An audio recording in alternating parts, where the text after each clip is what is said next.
Excellent. Okay, hello everybody. Welcome to another INDIGI-X workshop. It's such a pleasure to be joining you here today virtually, and we're going to have people kind of filtering in because I still see some registrations coming in on the Eventbrite form. So just welcome, grab a seat. We are so pleased to have you join us today. I'm going to start us off with the land acknowledgement. So it is always a great honor to be asked to acknowledge the land that we stand on and the original peoples of this land. Today, I'm joining you from the unceded and unsurrendered lands of the Squamish, Musqueam, and Tsleil-Waututh nations in a place now commonly known as Vancouver, British Columbia in Canada. As you may be joining us from other homelands, we acknowledge all of the First Peoples who are the original caretakers and custodians of the land that we now live, work, and play on. It is these lands that carry the hearts, the footsteps of Indigenous people that have been here and will continue to be here for thousands of generations. We acknowledge the First Peoples' interconnectedness with those lands, the water and the skies, and it is to them that we express the deepest of gratitudes as we honor and celebrate the territories which we are joining this Zoom call from today. Lastly, I'd like to honor the sacred gathering place that will provide us with a safe and respectful place to learn how to support the growth and prosperity of Indigenous people around the world. So just by way of introduction, my name is Raylene Whitford. I am Cree Métis and a member of the Métis Nation of Alberta in Treaty 6 territory in Canada. I'm also the director of INDIGI-X.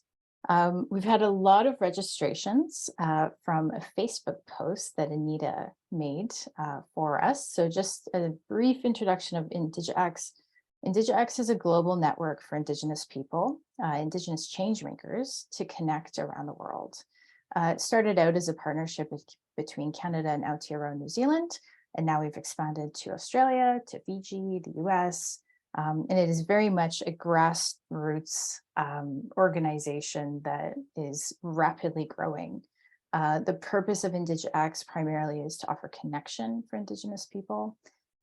Through that, there are a series of cultural exchanges and hopefully eventually commerce.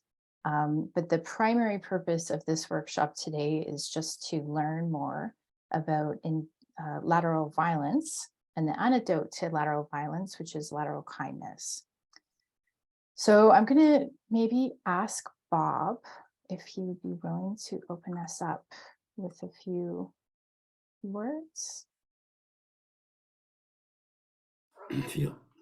Real pleasure to sit with a prestigious group like this and to share. Kakionito Temtik, all of my friends that sit here together, Kigatsa Mewakutuan, we're almost like a family, although we're spread far and wide and joined together by water and various pieces of land. It's an absolute joy in this modern world to be able to connect. And so for those of you that are in those warm climes and you're coming fall and here we are, and it's only been 20 some below Celsius.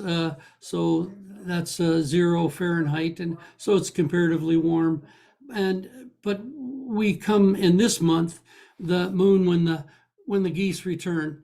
And that translation is really important because it defines how we begin things. So this month and the next, the definition is not just goose moon, but the opportunity, it says, the deep translation is when the geese return to bring new life in the spring. And so don't ever settle for one word translations.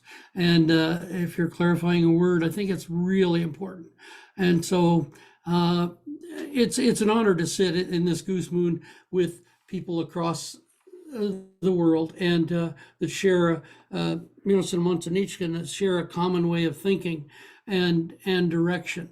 So Toskian, today we're talking about work and how it can be Toskian, or maybe not so good work. And it's really important to have that. So if you wouldn't mind and joining me in your own thoughts and words, and I'll try to give direction and thanks to our Creator. Anok Tainan, Samanto Agusan. the creator of us all, we give you a special thanks today. We come together, we share food, we share good thought. The way we think. And we are going to walk a good road. We're going to walk it together. And that's the important part, that we come together and we share. We walk that good road, and I ask that each of us have the opportunity to give our best to share with brothers and sisters wherever they might be. So, I give the deepest thanks for this day and this gathering. And here we begin our walk. Exanma. And Bob, really appreciate you opening us in a good way with some words of wisdom. So next I'll introduce Annita. Annita is an Indigenous facilitator from the Tahltan Tlingit Nations. She's a motivational speaker and an international human rights advocate. She's an expert in Indigenous engagement and communications and has facilitated numerous conferences and workshops at the community, regional, and national levels. As an advocate to stop violence against Indigenous women, Annita attended the United Nations Global Leadership School for Indigenous Women and received her diploma in International Program on Human Rights and Advocacy. She also has a degree in law and a Bachelor of Social Work with Public Relations. Annita is very quickly going to have to run to take her suitcase down because she's graciously joining us from the airport in Terrace, BC, where she had to attend a series of meetings with her community. So Annita, anytime you need to run to take your bag to the plane, let us know. But maybe we'll just start with, this is part 2 of a 2 workshop series. The first workshop, we spent about an hour discussing what lateral violence is and how it relates to the individual. So maybe you can give us a little bit of a refresher. What is lateral violence? What's the definition? And how does lateral kindness act as an anecdote for that? Katuya, Usha, Danasakia, Shiona Justini, Gritama Justini, Nagasquan Justini. And my English name is Annita McPhee, and I hope I'm coming across clearly. Yeah? Okay, great. I'm coming to you from the territory of Tsimshian people in the airport. I apologize. When our nation booked the meeting, this meeting was booked, and then I didn't see it until after, and I was like, oh no. So that I booked my flight the same night. So I apologize. Just a mom trying to get home to her kid too. I have a 15-year-old daughter. So, one of the reasons why I chose to talk about lateral violence and the impacts of colonization is because lateral violence is one of the impacts of colonization. And for me, it was really important part of my life because I was in leadership for 10 years. I was the president of our tribal council and I was vice president, and I experienced all these experiences that were pretty hurtful at times, like being personally attacked or being attacked online or having people, just being divided, like in my family and my community. And it started to feel really, it was really heavy. And it just, by the time I was done, I felt like, what is happening to me? And I went into I just felt really, really like sad when I was done. And somebody was nice enough to tell me, oh, you must experience, it sounded like you experienced a lot of lateral violence. And I said, lateral violence? And I was thinking, what is that? So I did some research, and this was like over 7 years ago. And, one of the things that I found out was lateral violence is an action, like in its true form, it's an action that's meant to discourage someone or cause a person to feel fear or hurt in the home, community, or workplace. So it's like intimidating someone, right? But in its true form, it could be a conscious, deliberate, act of meanness, like of being really mean. And the overall intent is to hurt someone, or harm them or induce fear, whether it be a family member, a coworker, or somebody that, it could be like bullying somebody or, saying sarcastic remarks to them or just being really intimidating with your tone of voice or excluding someone, by saying things like having internal racism where you say, oh, well, look at you. You don't look like a native because you're so pale, right? Or you're so fair. Like, are you really native? Like things like that. When people who are oppressed, like us as Indigenous people, you know, we lost a lot of our power when the Indian Act was introduced. And so, because ever since the Indian Act came into play, and even before that, with the gold rush and colonizers coming here, a lot of our traditional ways started to be eroded away. And a lot of our power was taken away by, allocating us to reserves, forcing us to move onto these reserves, controlling our mobility, and then eventually like controlling every aspect of our life as Indigenous people. So when people feel like they don't have any power, they feel like they're being oppressed, somebody wants to have more power, so they take it from the next best person who's next to them, right? And a lot of time that's family, friends, and nowadays like it can happen even at work, right? Or in our community. Lastly, I want to say on that part is that sometimes it's intentional, but sometimes it's not. Like sometimes people aren't aware of their behavior. What I find in my teachings is that oftentimes, like I've taught a lot of elders this course, and I found that a lot of elders came to me and they said, we didn't know that talking mean to kids was bad because, when I went to residential school, people always talked mean to me, or my grandpa was mean to me, or my parents talked mean to me. So I didn't know like this is how I talk. So I ended up, yelling at my kids or talking mean to people. And I didn't even understand that I could make my voice in a different way. And even me, honestly, I was like that too. And the stuff that I share with you is a lot of it comes from my healing journey and learning to communicate in a more effective, kinder, softer way. And that's the lateral kindness aspect, right? Is, we're not bad people. We come from a lot of bad institutions.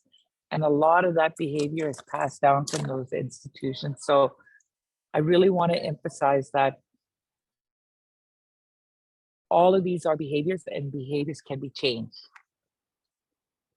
Thank you, Annita. I really appreciate that intervention. And I think that we're in a very unique time right now where Indigenous talent is in high demand by organizations. And we are still healing, as you said, right? Some of us are the first of our families to work in a professional setting, or to, in my instance, I come from a family of pipe fitters and tin bashers, we call them. So, I'm in a unique position where I don't have anybody to emulate or to learn from or to kind of guide me through. So I think it's worth recognizing that we're all in a unique position at this time. But if we don't fix the lateral violence that is existing in our organizations, we won't be able to advance as Indigenous people in the workplace and for the betterment of our communities. So And I absolutely agree with you on about that. I see so many of our communities. Sometimes you'll see like a really excellent economic development opportunity, present itself in an Indigenous community, and everybody's like, yes, this could benefit our community, it could benefit our children. You know, it's not environmentally damaging. This is going to help so many people. But then if someone doesn't like the leader or the person who's coordinating it or been putting it together, or just say they don't like the team at all, then that's lateral violence, because there's no other reason not to like the project. Could you imagine if like everything, you know, was in order, but if somebody comes out and starts creating rumors and starts saying things about you, or about, oh, they're just going to take all the money and they're not even going to build a proper project and it's not going to work out, it's going to damage our environment, you know, and lying, like straight up lying, is lateral violence. And it can be really damaging, you know, like when it comes to either economic development or even just creating better opportunities for our people. And I see a lot of sabotage take place when it comes to lateral violence. And I see it happen in the workplace, and I see it happen in relationships, like in our communities, and oftentimes even in our professional fields. Like, you know, people will, you know, you work really hard as an entrepreneur, and then someone will turn around and say, oh, I knew her from when 20 years ago, and when she used to drink and party and fight. And you're like, then that's an example of lateral violence, because if it was true, and even if it was true, it's 20 years ago. The point of this conversation is that people grow, people heal, people change. And we have to allow that opportunity for people to heal and grow and change. And, you know, to make assumptions about people is also lateral violence, right? Because we're just filling in the facts ourselves.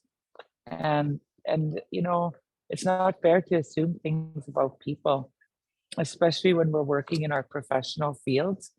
You know, to think that somebody might not be a really good helper. What if they're the best helper?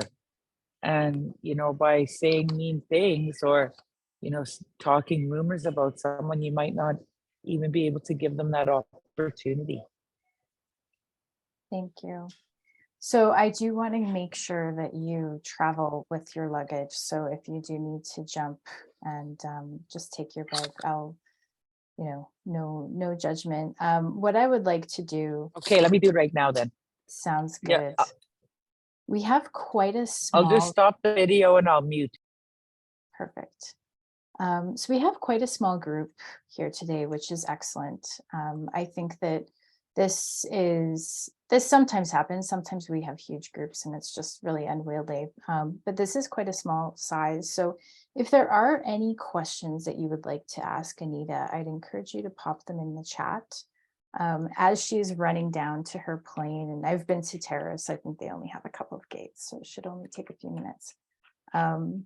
But as she's running to take her luggage to the plane, maybe I'll just invite Tammy to share a little bit of a story a couple of months ago where she really, I don't know, I guess reminded me of the power of collaboration as opposed to competition.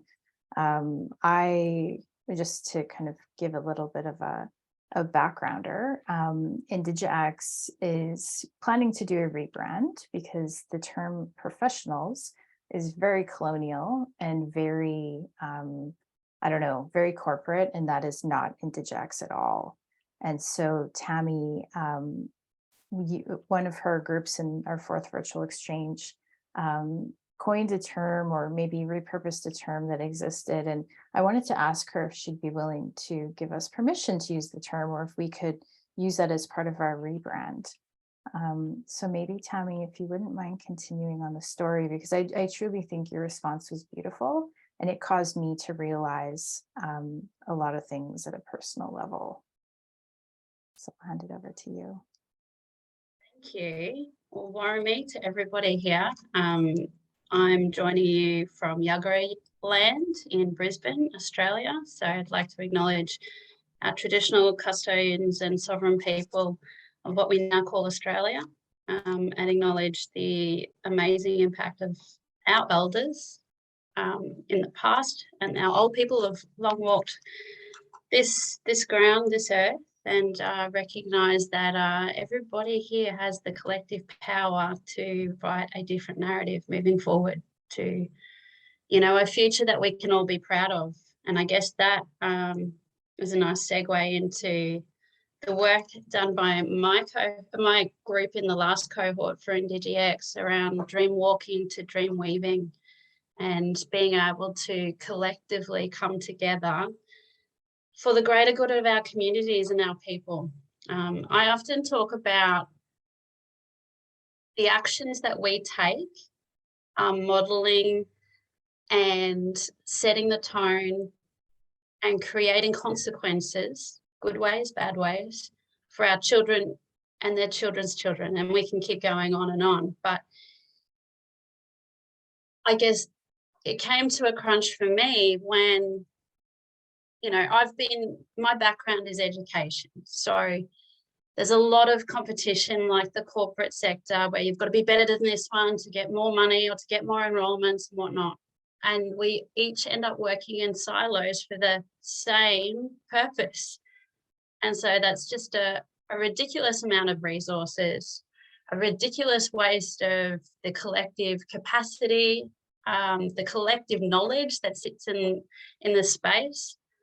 And so for me, it was like, well, why aren't we coming together and listening and learning from each other? Because what we can do when we utilize the strengths of each other is create something really, really special, something better than what you could do in isolation. And there's great, I think, power in the collective. And if we really are committed to moving forward, then we'll leave our armor at the door, we'll embrace that vulnerability, and we will have open, honest conversations for the greater good and the greater purpose, which is for our Indigenous people. So I bravely said out loud, the first time ever, going, well, you know what, let's do this. It's fallen on deaf ears prior, but I knew, Raylene, that you would understand, having walked, you know, the lateral violence journey as well. And, you know, I just think we're wanting to unite for advancement, and we need to start talking about our collective. Our old people worked on that premise of consensus and yarning it out. And there's no reason why that worldview can't continue. And why not utilize individual strengths and our resources that we each have available to us? And I know our mobs, our Indigenous people, not just of our own clans or areas, but well beyond, are our greatest supporters, because we're all walking that same journey. It's that journey of decolonizing, that journey of healing. And if we name it, then it loses power. So you didn't get to your response, but I'll share it, which that's because that's shame. You probably wrote it without even knowing what you wrote. But when I asked her if she'd be willing to share the use of a term that her group had coined or had used in their final report, your response was absolutely, like, now is the time for collaboration. Now is the time to embrace each other. Now is the time to work together to dismantle the structures that are holding us back. And when I received that email, I was at a very dark time personally, because I was experiencing a plethora of lateral violence. And it shocked me out of the experience that I was having here in Canada. It reminded me of the power of collaboration and the power of working together as opposed to sacrificing each other. So thank you, I honestly feel like that was a lifeline for me personally. And yeah, I also want to reflect on the times that I've, you know, been embraced and empowered and supported by other Indigenous leaders. And I compare that to the time where I've been kind of torn down and backstabbed and questioned and all of that. And to me, there's one obvious way, right? We have to work together. I'll also share one more story while Anita gets settled again. And a collective of us visited Aotearoa in the last month, and we did some strategic planning, and we visited a cultural center called Tapuia in Rotorua. And one of the guides who took us around and was showing us the carvers and the weavers, he mentioned something around, we have to stop sacrificing each other. And that, again, like lightning bolts, just resonated with me. We have to stop sacrificing each other. So thank you, And Tanya. Raylene, I would say, if not now, when? And how many more people do we have to lose along the way before we take a stand? Exactly. So Nananaskumtin sister, thank you for reminding me of the power of healing, and through that we can heal each other. And Anita, welcome back. We're going to just jump right into it. And maybe if you can share. Sure. So, the organizations that I've worked with, largely speaking, when I bring up the topic of lateral violence, the first thing they ask is, what is that? I've never heard of that. So how can workplaces or organizations begin to understand what lateral violence is in the context of the workplace? That's a good question, because one of the things that I've explained is that I say, well, the first thing I do when I have my workshop is I say, we need to create spaces and safe spaces. Like, one of the things that lateral violence does is it takes away safe spaces. And what I mean by that is that, you ever go into a room and that somebody doesn't like you, right? Or you go into a workplace or even a community event, or even in your relative's house, right? And you're like, there's so-and-so.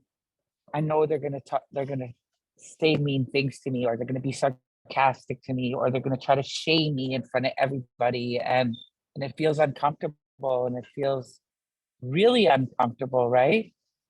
And so what I always ask is, I say, before we start our workshop, can we please ensure that this is a safe space? And a safe space means that we don't judge each other, we don't attack each other.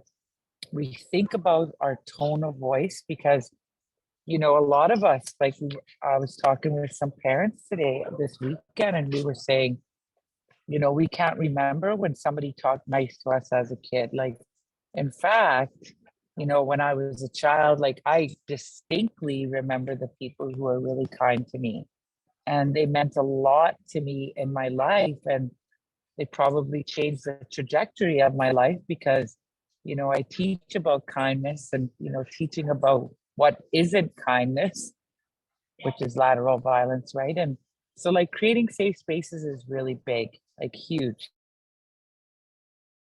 because when you're experiencing lateral violence, like whether it's in your work, it can feel really unsafe, and are, afraid to come to work, or there'll be a lot of absences, where people will say, I don't want to go today. The momentum goes down, where people are like, I don't really want to do that project. Or you'll just have people straight up say, tried that, didn't work. Like, they'll just, a lot of apathy, where people just don't care anymore, right?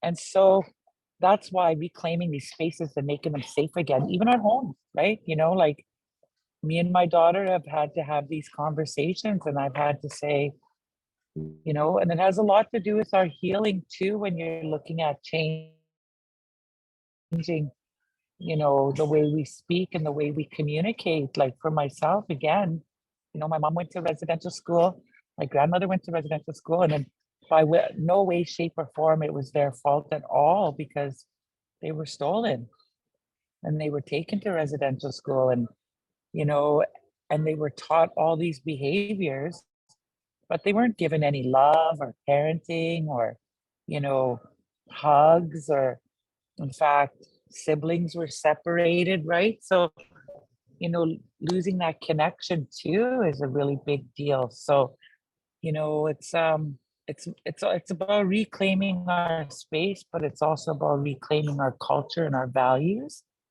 And we have the 7 sacred teachings, and I've been paying a lot of attention to that, and how those 7 sacred teachings are so valuable, because they say it all, like respect, love, courage, caring, sharing. I don't know what the other 2 are, but you know what I'm talking about. Like they're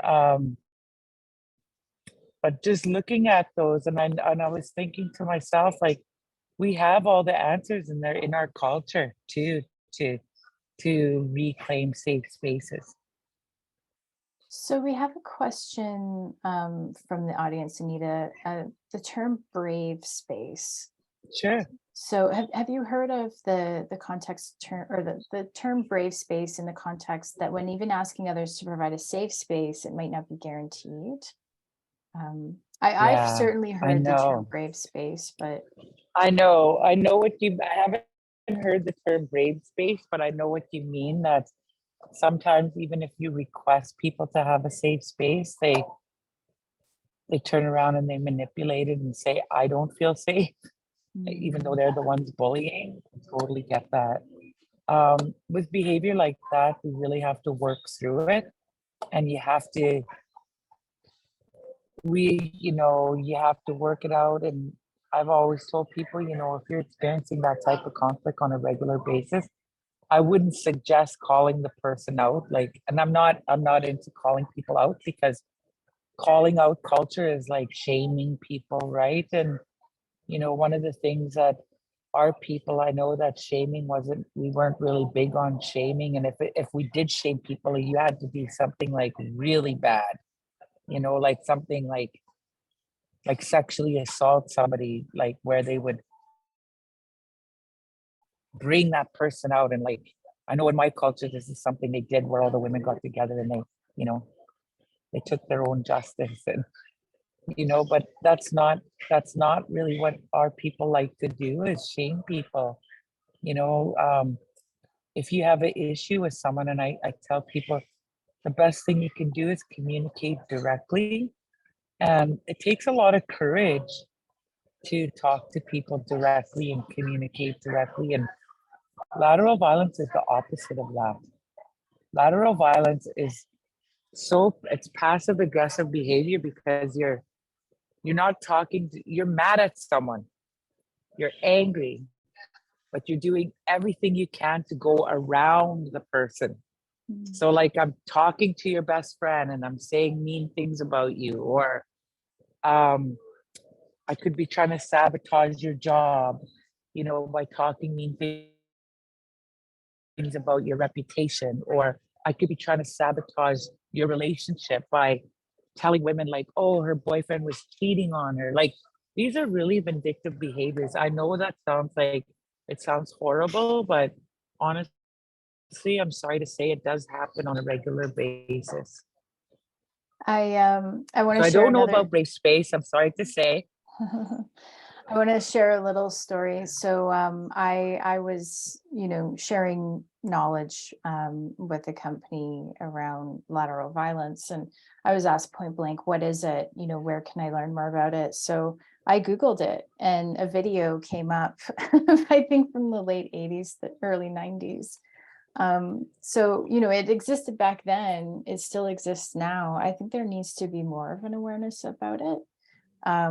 And make it more accessible. I want to create a new video. Especially for non-Indigenous organizations that may not, know what this is. There's a good question in the chat around competition and how it facilitates lateral violence. I guess my question to you, Anita, and I don't know if there's an answer to this. I can tell you about competition. I can tell you Let's go. About unhealthy competition, big time. Is there such a... So, one of the things that these government there is unhealthy competition. And, like there's healthy competition, like you get in a race with someone, if I lose against you, I'm like, I don't care. But unhealthy competition is where,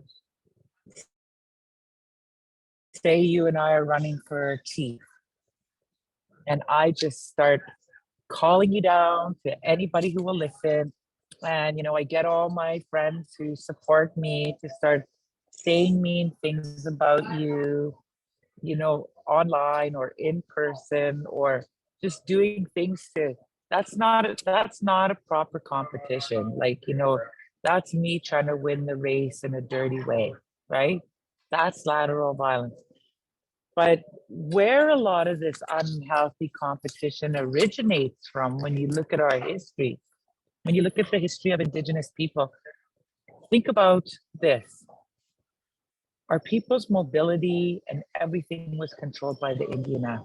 So we were relocated to reservations and we were not allowed to hunt, fish, trap. We could if we had a pass to leave the reserve. If you wanted to live like a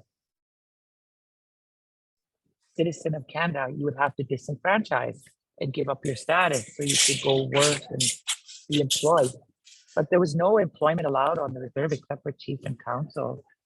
And that creates an unhealthy competition in itself, because it's the us versus them, haves and have nots.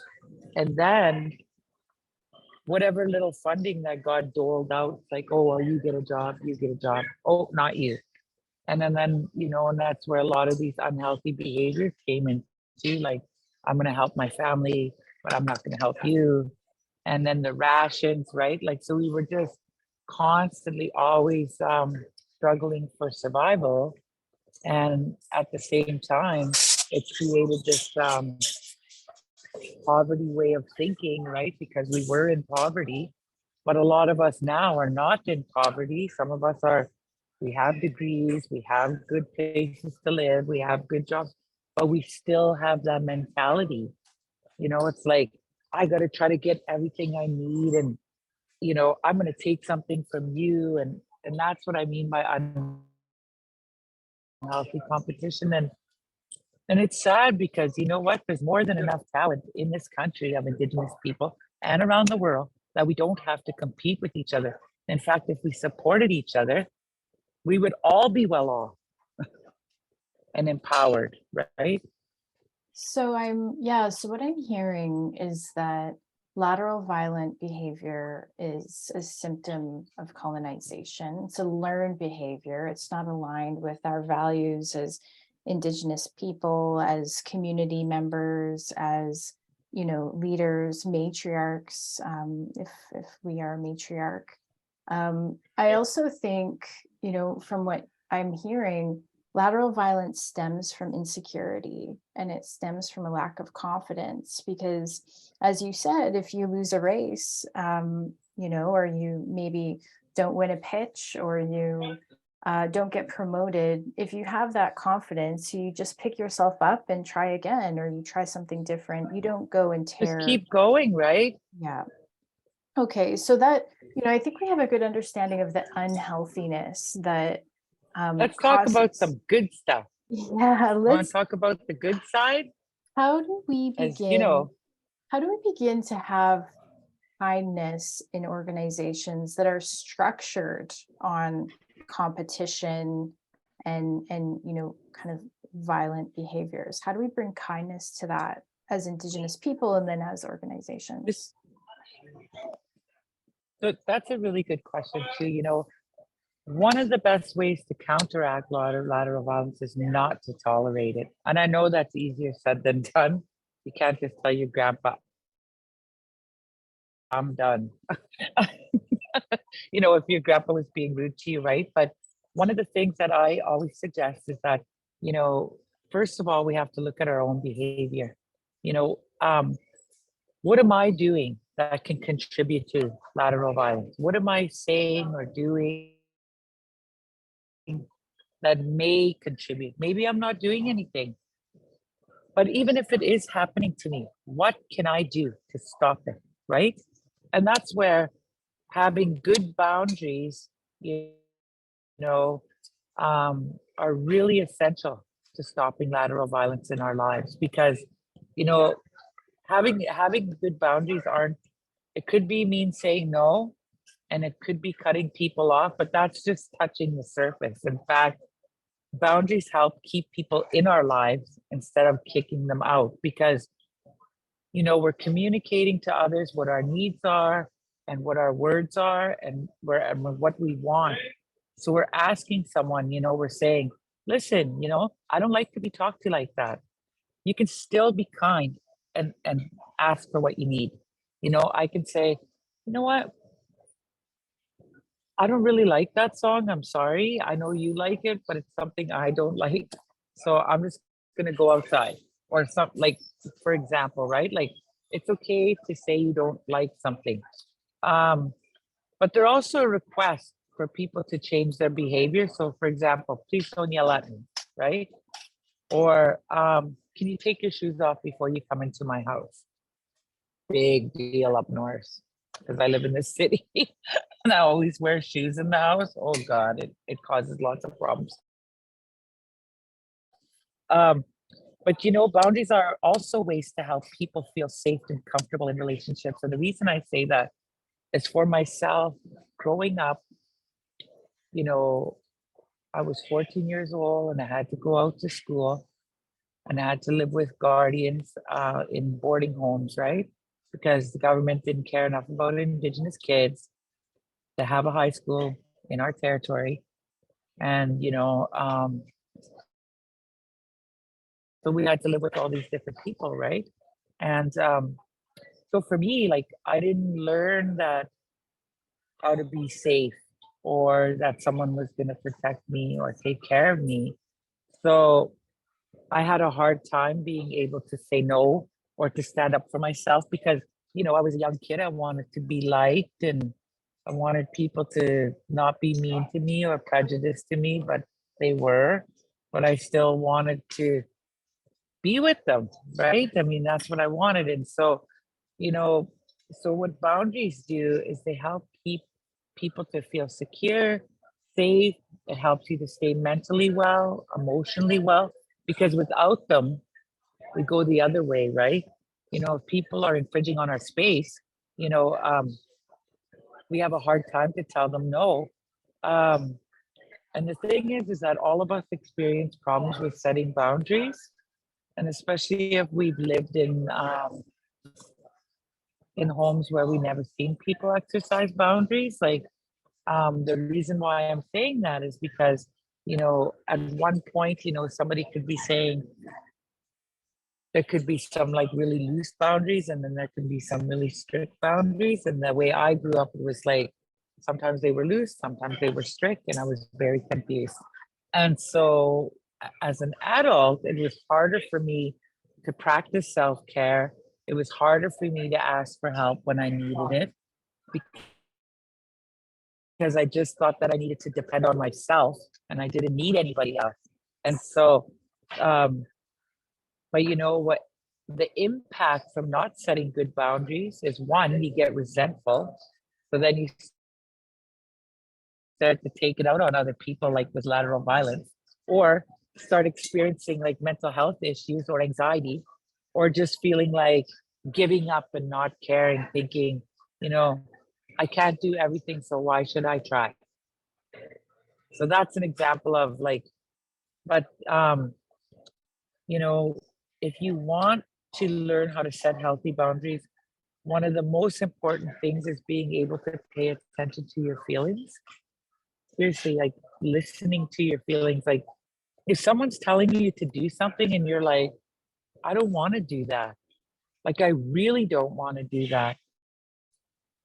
Sometimes it's hard to say no, but we have to do it, right?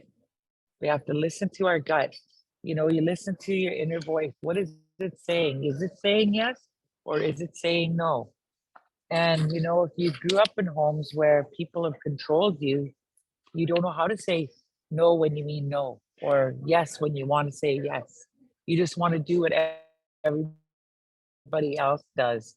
So if you have healthy boundaries, you can be really clear about your needs. You know, like, also respect other people's boundaries. Like if my friend says, I don't want to drink tonight, then I need to say, okay, not let's go, let's go, let's go. I'm just using simple examples.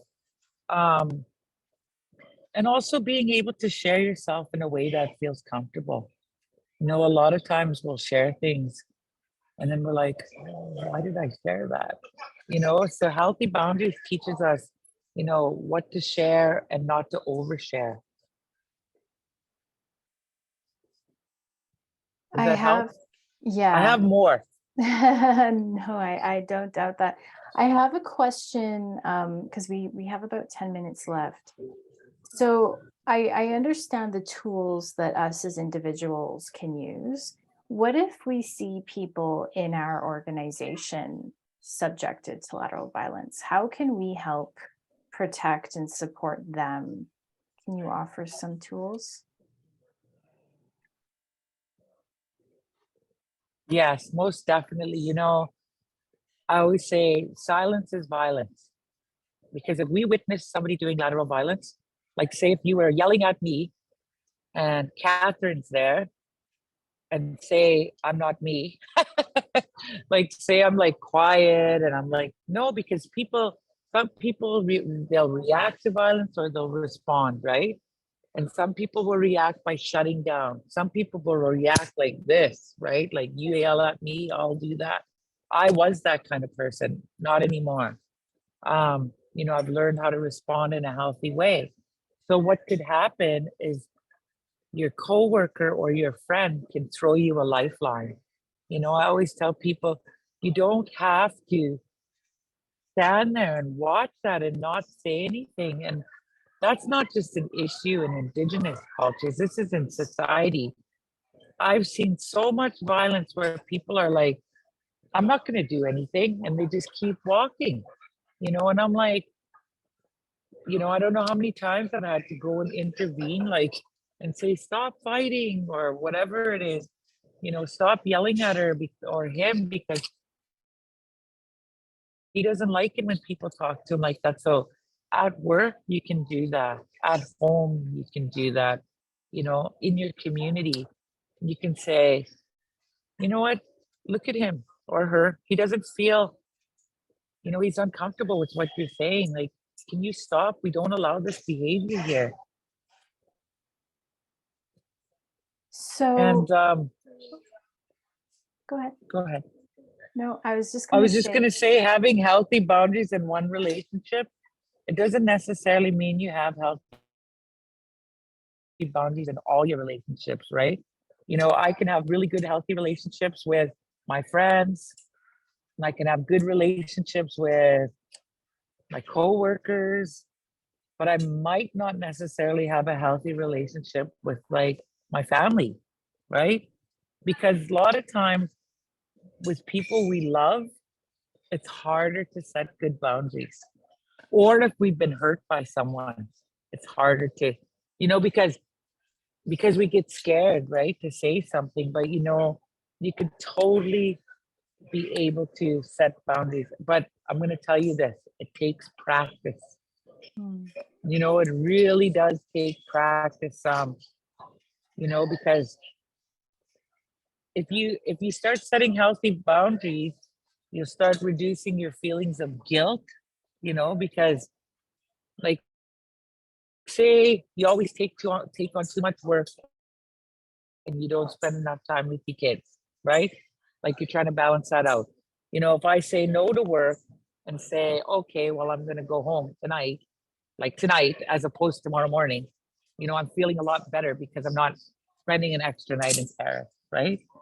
So, and also the reason I keep bringing up boundaries is because boundaries actually limit or stop unhealthy relationships. And, you know, part of stopping lateral violence is actually eliminating those unhealthy relationships that we have in our lives. As hard as it is to do, like, and people think they can't do that with family, but you know what?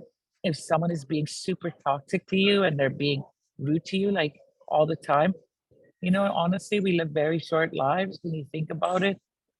And we need to surround ourselves with people who will empower us, love us, and they don't necessarily always have to agree with us, but we definitely need to feel safe around them, right? Hmm. I saw a question. Yes, there's a couple of activities in the chat. So, well, I guess one question which comes for me in the chat is like, how do we, if we're leading an organization and we don't see the lateral violence, but it's reported to us, like, how do we set those boundaries as a workplace? Number one thing, you have to go back to your policy. I always tell people, what does the policy say for conflict resolution?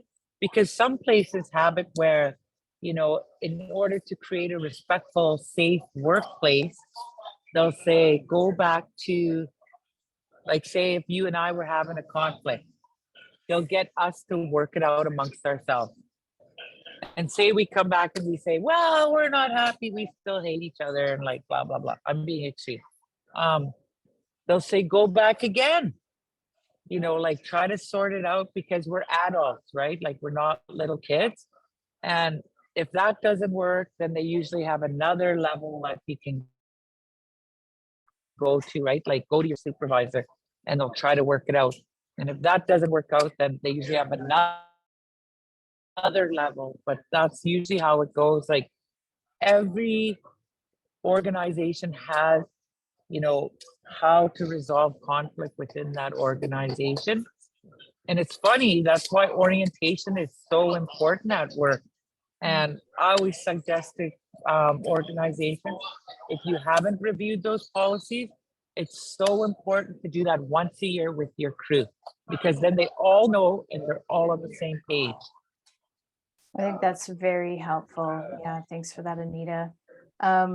There's a comment around how somebody feels that lateral violence is actually worse between women, especially in the corporate world. And I'd also say, from what I've seen in nursing as well, where there's a collective of women gathering. Do you know why that is, Anita? It's so crazy. It's so crazy. When I started studying lateral violence, almost all the materials I got on the internet was like lateral violence in nursing. And I couldn't understand why, because it's a high stress job, all different kinds of people coming in and out. But I find that there's an unhealthy competition amongst Indigenous women. And, it took me a long time to work on myself, because I was one of those unhealthy women, couldn't handle being around another pretty woman, or smart or strong, and it takes, we have to do a lot of healing on ourselves. And, the way you treat people is usually the way you treat yourself. I was very unkind to myself for a very long time. I self-medicated, and I was like, I didn't do therapy, and I let people treat me bad, and I didn't stand up for myself. I didn't have good boundaries, and I wasn't the person I am today. And so, as a result, because I was so insecure and fearful, that I actually took a lot of that out on women. And now I'm proud to say, and I used to say, oh, I can't even be friends with women. Like, and now I have so many women friends and sisters, because I healed myself. And I'm not totally done, but I know the older I get, the more I heal myself, the more I value my sisterhood. And that comes with healing, and we have to reach down and heal those really ugly parts that, and they're not even ugly, because it's not us who did it. Somebody abused us, they're ugly, it's their behavior. And that's a big shift, to remember that we're beautiful, and that behavior that was directed towards us, that's not us. Yes, I think this is such a beautiful conversation to be having on the eve of International Women's Day in Canada. I know that in New Zealand and Aotearoa is International Women's Day, so thank you for that. We just, in the last few minutes that we have, so how do we practice? How do we practice setting boundaries for people in our organizations and for ourselves? Because I know in the moment, especially when you're on the receiving end of lateral violence, my reaction is shock. I don't know what to do. I'm speechless. You're afraid. So how can we practice this in the Yeah, I'm going to give you some tips. I even wrote some down for you.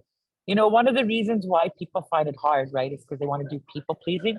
I used to do that all the time as a politician. And it's because, I want to be liked, or I don't want anyone to be upset with me. Or sometimes I'd be like, oh, no one will like me if I say that. Well, no, it's not true. You know, we have these, when we communicate, and healthy boundaries sounds like this, like you can be kind and communicate still. So you can say things like, you know what, I care about you deeply. I can't help you with your issues. I'm not able to support you financially, but I'm willing to help you in other ways, right? Thank you for your request, but I'm just not available right now. I don't want to help you move. No, because moving, a lot of people get you to do that. I really like this one. I know you love me and want the best for me, but I would like it if you supported me by listening to me. Like, I don't need advice right now. I would just love it if you would listen to me. You know what? That sounds very challenging. I'd love to help, but it seems like it's an issue that needs to be handled by a professional, and I'm not a counselor. Like, I'm just sorry. Like, so those are a couple of tips, but here's some last tips before we leave. Keep it short. Like, because if you start explaining yourself and making it longer, it's going to be harder to set that boundary. So keep your statements to 1 or 2 sentences. Like, I can't lend you money right now. That's it. And be very clear and be very straightforward as possible, right? Like, I'm not lending you money. That's it. And to be aware of your tone. Yeah, that was a little bit rough. I just say, you know what? I'm sorry, I'm not lending you money at this time. I can help you in other ways, though. And directly state your need or request, or just say no. So directly ask for what you need or want, like you identify your expectations or decline the offer. So you would say, I want to help you. But this is how we're going to do it, because I care for you. But you know what? There's a limit, like it can help you move a few boxes, but I'm not moving your whole house, right? Like, you can set limits. I need you to pay attention right now because I'm trying to tell you something important. It seems like you're not listening to me, because that's a boundary too, right? People are always on their phone. And I would like us to hang out together more, because it just seems like we're not communicating very often, or we haven't been hanging out. I would like to see you more. So, like, you're just telling them things, because instead of saying, you know what, I don't ever see you, and I think that sucks. Like, see, that sounds rough.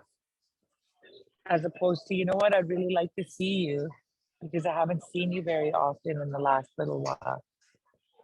So those are suggestions around tips for, for helping with boundaries. And here's the last one I'm going to share with you. It says, you're tired of hearing your friend complain about your partner, about their partner. So you say, I want to be here for you, but I'm not able to help you. Have you considered counseling? So those are some examples. I hope they were helpful. Thank you, Annita. I feel like we need a cheat sheet with some of those phrases on it. I can only imagine what. Do you want me to send you them? I can. I can send you what I prepared this talk for you today. And as I just thought it was so important, because everybody always asks me about these boundaries. So I can send it to you if you like. Absolutely. You want me to send it to you? Absolutely. Okay. Yes. I'll follow up with everybody on an email who's registered, and I'll send it along to them as well. Thank you so much, Annita. I'm so grateful for you being humble and honest in your own experience and your own journey. The fact that you have done so much work yourself to overcome and to surmount the experiences that you've had. I guess just in short, what I've heard is that lateral violence comes from a place of woundedness and insecurity, and that we have a duty first and foremost to ourselves Yes. to learn more about how we react and to do the self-work that we need to do to be able to overcome lateral violence and not commit it against others. We also have a duty to support and protect others in our organization. And there's various, policies and things that need to be reviewed. But at the end of the day, it's just, stopping the cycles of lateral violence comes from a willingness to form connection and to empower each other. So thank you again, Annita. Thank you, everybody that joined us. I'm going to leave you with one last thing. I'm going to leave you with one last thing. Honestly, you know what it is? It's letting go of control. Like, a lot of lateral violence happens, and this is from my own experience, is trying to control everything. And sometimes you just have to let it go and say, and believe other people can do their own thing, because we can't control people. We can only control ourselves. You're speaking to me directly, Annita. Thank you so much. I hope to meet you in person, not least because we live in the same Thank city, you. Thank all of my you. sister. And thank you, everybody, for joining us. It's just been such a great space to hold with you all. Thank you, everybody. Thank you. Bye. Narishta. Thank you. Thanks, Nathan.